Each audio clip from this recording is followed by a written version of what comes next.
Work in the will of God. Finding joy and freedom in earning a living. Preface. The burden and the blessing of work. The struggle to earn a living weighs heavily upon mankind today. From the sweat of the farmer to the anxiety of the office worker, from the street vendor to the corporate executive, humanity is chained to the demand of survival. Men labor not with joy, but with fear, fear of hunger, fear of failure, fear of loss. In this fear, work becomes a burden instead of a blessing. Yet, the Creator never intended labor to enslave man. Work was meant to ennoble him, to awaken his creative powers, to connect him with the rhythm of life, to make him a conscious participant in the unfolding beauty of creation. But because man turned away from the light, seeing only matter, he now struggles against the very laws meant to uplift him. This book shines the light of the Grail Message on the mystery of work, poverty, and survival. It seeks to correct the distorted attitudes that have made work a curse and to restore the joyful understanding that right work, in harmony with divine law, is the gateway to freedom, abundance, and peace. Chapter 1. The Divine Purpose of Work, Serving Within the Law of Movement. Creation is movement. In every star, seed, wave, and breath, the will of God acts through motion. Work is man's conscious participation in this divine movement. It is his service within the law that sustains all life. When man works rightly, he becomes a channel through which divine power flows into the world of matter. His labor nourishes others, his thoughts uplift, his hands create beauty. Thus, true work is worship, not the recitation of prayers, but the joyful giving of oneself to the stream of life. In this divine purpose, there is no lowly or exalted task. The sweeper who cleans the street with gratitude and care serves within the same current of divine will as the artist, the teacher, or the leader, provided each works with purity, truth, and joy. But when man separates his work from this understanding, when he labors only for gain, or fear, or vanity, he severs himself from the life-giving law. Then work becomes toil, and man feels burdened by the very thing meant to bless him. Chapter 2. The Fall of Work, When Man Turned Labor into Servitude. Once, work was joy. In the early stages of human existence, man's activity was simple, harmonious, and creative. He received from nature, gave to it, and lived within its rhythm. But as intellect grew dominant, man began to see labor only through the lens of advantage and reward. He ceased to serve and began to exploit.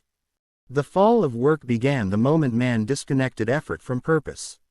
He sought the fruit without honoring the tree, profit without the spirit of service. Thus arose greed, inequality, and oppression. Men began to enslave one another, using labor as a means to personal power instead of universal blessing. From this distortion came the misery of poverty, unemployment, and endless struggle. Labor, once an act of joy, became servitude. The inner harmony broke, and the law of movement, ignored, turned against man. The Grail Message teaches that the curse did not lie in labor itself but in man's attitude toward it. Every distortion of divine law brings pain until it is corrected. Thus, the sweat of the brow became both symbol and consequence of mankind's separation from the light. Chapter 3. The Curse of Poverty, Consequence of Separation from the Light. Poverty is not a divine punishment. It is the natural result of man's disharmony with the laws that govern abundance. Wherever man acts contrary to the will of God, through laziness, greed, deceit, or selfish fear, the current of life withdraws, and scarcity appears. Material lack mirrors spiritual deficiency. When man loses inner strength, confidence, and connection with truth, he becomes dependent, fearful, and bound. The chains of poverty are forged not by fate, but by countless wrong attitudes, envy, idleness, wastefulness, and despair. Yet, poverty also serves as a teacher. It compels the spirit to awaken, to seek the lost path of service and gratitude. When faced rightly, it can purify and lead upward. But when met with bitterness and rebellion, it deepens the bondage. The remedy for poverty is not charity alone, but right living, alignment with divine law. Where honesty, diligence, gratitude, and love of service dwell, abundance inevitably flows, for these are the conditions through which the light pours blessing into matter. True wealth begins not in the pocket but in the soul.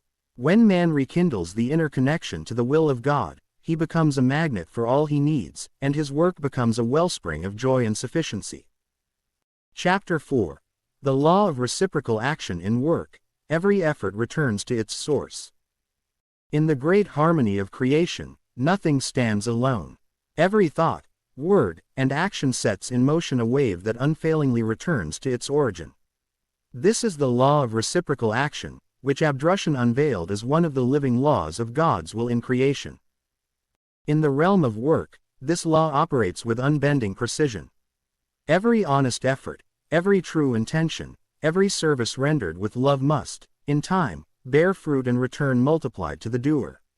Likewise, every dishonest act, every exploitation, and every laziness sends forth a vibration that must return as loss, scarcity, and struggle.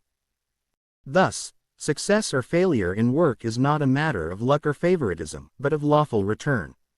The universe mirrors back to man the very attitude and quality he sends into it. The worker who labors with sincerity and goodwill draws forth helpers, opportunities, and fulfillment. The one who cheats, neglects, or despises his task sows decay and finds doors closed before him. Man often laments, "I work hard, yet I see no reward." But he must examine not only his outer actions, but also the inner vibration of his thoughts and motives. For it is these unseen forces that give form to the harvest. The law never forgets, it returns everything, in its right time and measure. Work, then, is a continual exchange with the universe, a dialogue between spirit and law. When man works in truth, he sows light and reaps abundance. When he works in falsehood, he reaps shadows. The law is just, unbending, and filled with grace for those who understand and align with it. Chapter 5. False Ambition and the Race for Survival, the Distorted Drive of the Intellect. The tragedy of modern humanity lies not in the need to work, but in the motive that drives most to labor. The will to serve has been replaced by the hunger to dominate, the joy of creation by the fear of failure. This distortion of the inner drive stems from the intellect, which, once detached from the spirit, made survival a struggle rather than a dance. False ambition whispers, "Outshine your neighbor, acquire more, be seen, be praised." It blinds man to the harmony of creation and makes him an enemy to his own peace. Thus, men exploit one another, deceive, and betray, not because they are born evil, but because they have lost the inner measure of what is enough. The intellect, meant to serve the spirit, now rules it, pushing man into feverish competition. The result is tension, restlessness, and fear. Yet true success is not in the quantity of gain, but in the quality of the soul's vibration while working. When man returns to simplicity and truth in his ambitions, his work regains meaning. The spirit breathes again through his effort, and the race for survival turns into a walk of purpose. Chapter 6. Joy in Service, the Secret Power of Right Attitude. There is a hidden power in joyful service that few recognize. It is the quiet strength that renews, uplifts, and opens invisible doors where toil and anxiety cannot. True joy in service arises only when man aligns his will with the will of God, when he recognizes that every act of labor is a contribution to the great harmony of creation. Work is not punishment, nor is service a sign of inferiority. Both are opportunities for the spirit to unfold its latent power. When man performs even the smallest task with love, gratitude, and devotion, his action radiates light and magnetically attracts blessings. This is why some men prosper effortlessly, not because of luck or privilege, but because their vibration of joyful service harmonizes with the streams of divine blessing. Joyful service transforms labor into worship. It removes fatigue, dissolves bitterness, and gives new meaning to routine. The worker becomes a channel through which the living will of God flows into matter. And in this flow lies freedom, peace, and abundance. Chapter 7. The Will and the Calling, each man's work in the web of creation. No two human beings have the same task in creation. Each is equipped with unique gifts, abilities, and inclinations that point to his rightful place in the great web of work. This individual calling, the natural path through which one's talents serve the whole, is not chosen arbitrarily, it is inscribed in the spirit as part of its development and mission on earth. When man listens inwardly to this calling, he finds joy, peace, and effectiveness. But when he ignores it, following ambition or imitation, he suffers restlessness and confusion. Many today are trapped in professions that contradict their inner nature, driven by social pressure or material necessity. In such cases, even outward success brings no inner satisfaction, for the spirit cannot thrive where it is not serving according to its nature. The will of God flows through creation as law, and in this law, every creature has its rightful place and rhythm. The bird does not envy the fish, nor the tree the mountain, each fulfills its purpose perfectly. So too should man. True success is not in the magnitude of the work, but in its harmony with the will of God. To rediscover one's calling is to rediscover peace. It is to become a conscious link in the divine order, allowing one's gifts to blossom for the benefit of all. In such alignment, the struggle for survival ceases, and work becomes a joyful dance with life, a radiant fulfillment of the eternal decree, "Thou shalt serve joyfully in the light." Chapter 8. The dignity of simplicity, freedom from the tyranny of wealth. Simplicity is strength, not lack. It is clarity, not poverty. The man who lives simply lives freely, for he is no longer bound by the chains of excess or the fear of loss. In simplicity, the spirit breathes easily, unburdened by the weight of possessions, comparison, and restless desire. The Grail Message teaches that man was not placed on earth to amass wealth but to unfold his spirit. When wealth becomes an end rather than a means, it turns from servant to master. The tyranny of wealth lies in its subtle power to enslave, binding man's thoughts, will, and affections to matter, until the light within is dimmed by anxiety and greed.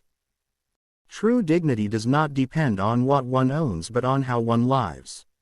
A humble man who labors with joy and peace stands far higher before the laws of creation than the proud man whose riches isolate him from compassion and gratitude. Simplicity restores harmony, enabling man to recognize the beauty of the essential, the warmth of a kind word, the peace of a clear conscience, the quiet happiness of sufficiency. To live simply is to live truthfully, to recognize that everything beyond what is needed for healthy, purposeful living belongs to the care of others. The light blesses the heart that uses little yet gives much, for such a soul mirrors the generosity of the Creator himself. Chapter 9. Honest Gain, the silent path to blessing. There is no shame in striving for material security through honest work. The will of God itself demands that man sustain his body and fulfill his earthly duties through effort. What matters is the inner attitude with which he does so. Honest gain is that which arises from sincere service, the exchange of one's effort for the enrichment of others in some form.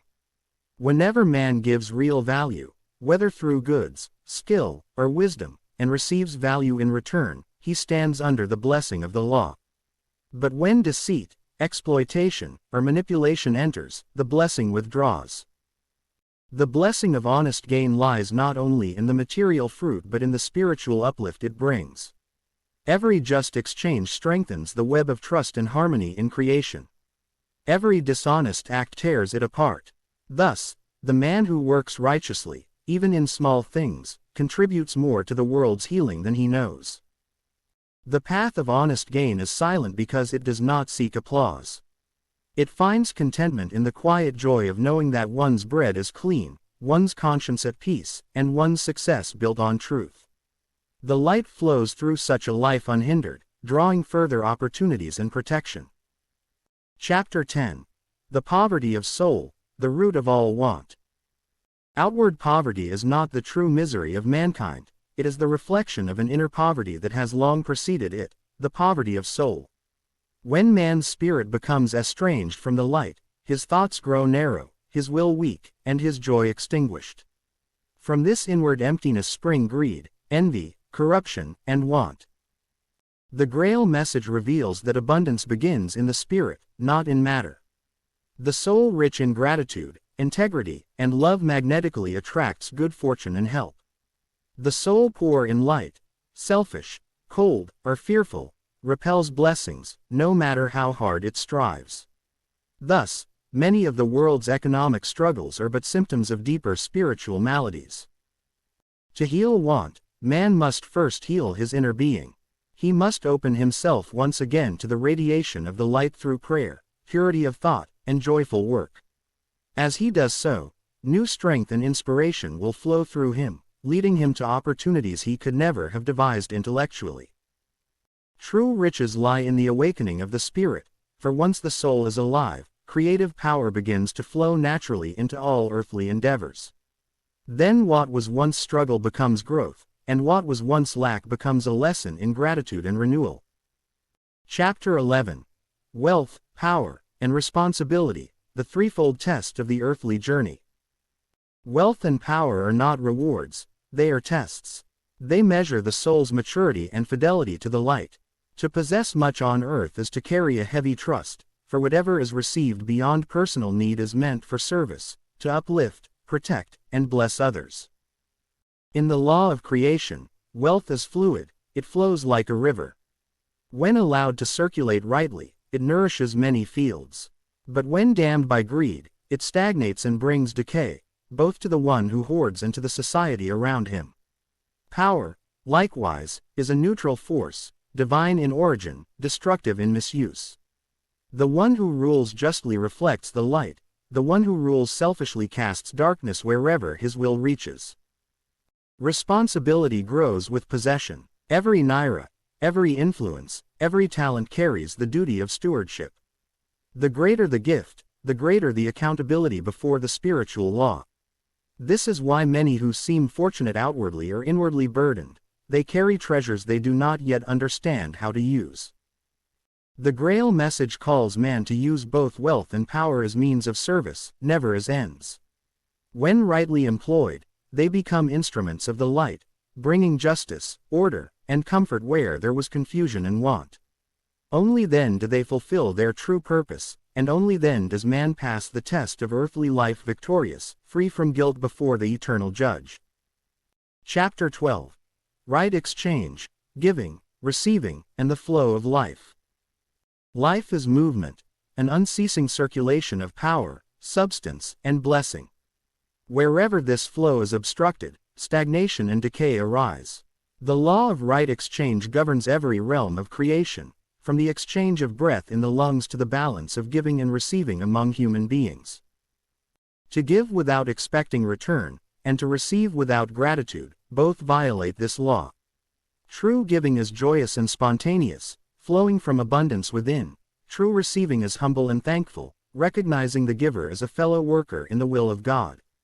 When both are rightly attuned, the current of life moves unhindered, multiplying blessing for all involved.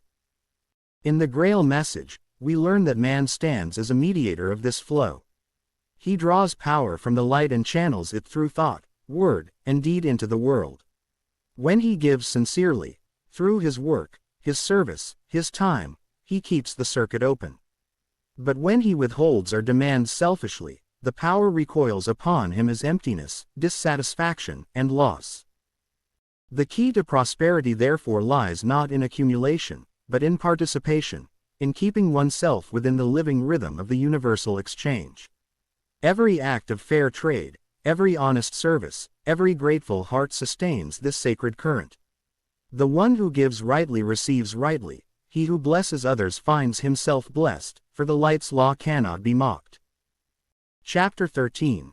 The Joy of Co-Creation, Man is worker in God's vineyard. Man is not a servant in bondage but a co-worker in the vineyard of God. To work is to create, and to create is to participate in the divine activity that upholds the worlds. Every true labor, whether it be sowing the soil, building a home, teaching, or healing, is a form of co-creation when done in harmony with the will of the Creator. The Grail Message reveals that the human spirit was placed in creation to mold, refine, and ennoble matter through conscious activity. Work is therefore not a punishment, but the means through which the spirit unfolds its latent powers. In joyful, purposeful work, the soul grows strong, radiant, and free. The worker who approaches his task with love becomes a channel for the light, and through his hands the blessing flows into all that he touches. Such work transforms not only the outer world but the worker himself, lifting him into gratitude, peace, and fulfillment. The one who labors without joy, however, sees his task as a burden and becomes estranged from the living stream of divine power. To recognize one's work as service in the great vineyard is to find meaning in every effort. Whether one plows, writes, heals, or guides, all labor belongs to the one purpose, the perfection of creation under the will of God. Chapter 14. The Work of the Future, Labor in the New Era. The coming age of light will not abolish work, it will sanctify it. In the new era, work will once again be recognized as worship, a joyful participation in the creative movement of the universe. Each man and woman will find their rightful place in the great structure, performing tasks that correspond to their inner nature and spiritual maturity. Labor will no longer be driven by fear, competition, or the craving for profit, but by the inner compulsion of service. Machines and technology will assist, not enslave, for they will be guided by enlightened minds that respect the balance of life. Every craft, trade, and science will bear the mark of purity and purpose, and the results will bring blessing, not harm, to humanity and nature. In this renewed order, no work will be deemed menial, for the spirit will perceive the sacredness of every function, from the tiller of soil to the leader of nations. The hierarchy of the future will not rest on wealth or status but on spiritual value, competence, and faithfulness. This is the promise of the light, that through purification and awakening, man shall labor once more in harmony with the will of the Creator. Work will become song, duty will become joy, and every human effort will resound as praise in the great symphony of creation. Conclusion. Freedom through service, the light in every task. Freedom and service are not opposites, they are one.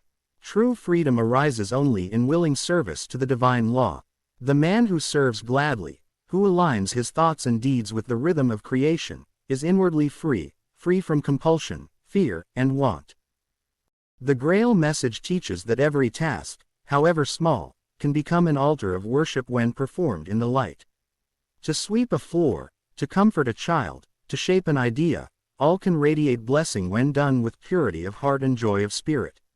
In this lies the secret of earthly peace and fulfillment, that the divine will flows through man most perfectly when he gives himself completely to his task without self-seeking. Thus, the struggle for survival transforms into the art of living. Work becomes a song of gratitude, effort becomes prayer, and the daily toil of men and women becomes a luminous service in the vineyard of the Most High. He who works in this awareness no longer asks, "What shall I gain?" but rather, "How may I serve the light through what I do?" In this question lies the key to abundance, peace, and joy, for the light answers every willing heart with strength, guidance, and blessing. And when man once more works in this consciousness, the curse of toil will be lifted forever, and labor will become the radiant expression of love, the visible sign of the light in every task.